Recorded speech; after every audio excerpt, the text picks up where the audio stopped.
Presented by PM Recording Studio, Alamnagar, Madhepura.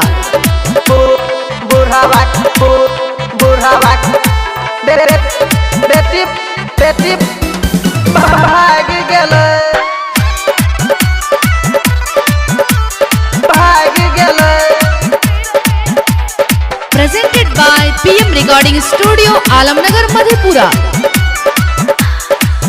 Madhepura में हाला भेले बुढ़ावा के बेटी भाग गेले।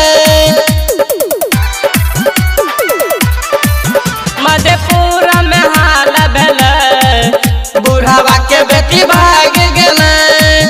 बुढ़वा गेलो रहे बहरा हो, कोई देलक न पहरा हो। दूगो छौरा के संग गेले बुढ़ावा के बेटी भाग गेले। मधेपुरा में हाला भेले बुढ़ावा के बेटी भाग गेले। बुढ़ावा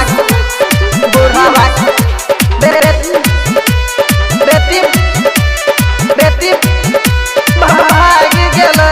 Presented by PM Recording Studio, Alamnagar, Madhepura.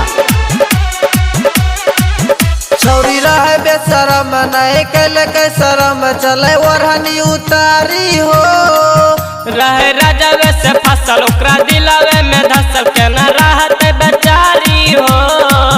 सब चिन्हता से काने छे की होले कोई न जाने छे। सच कह छिया बतिया भाई कल भेल छल घटना हो। दूगो छौरा के संग गेले बुढ़ावा के बेटी भाग गेले। मधेपुरा में हाला भेले बुढ़ावा के बेटी भाग गेले। मधेपुरा में हाला भेले बुढ़ावा के बेटी भाग गेले। बुढ़ावा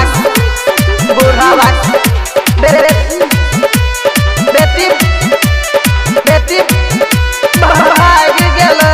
Presented by PM Recording Studio, Alamnagar, Madhepura.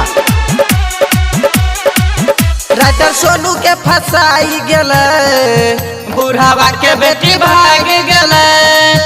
Madhepura में हाला भेले बुढ़ावा के बेटी भाग गेले। बुढ़वा गेलो रहे बहरा हो, कोई देलक न पहरा हो। मधेपुरा में हाला भेले बुढ़ावा के बेटी भाग गेले। मधेपुरा में हाला भेले बुढ़ावा के बेटी भाग गेले।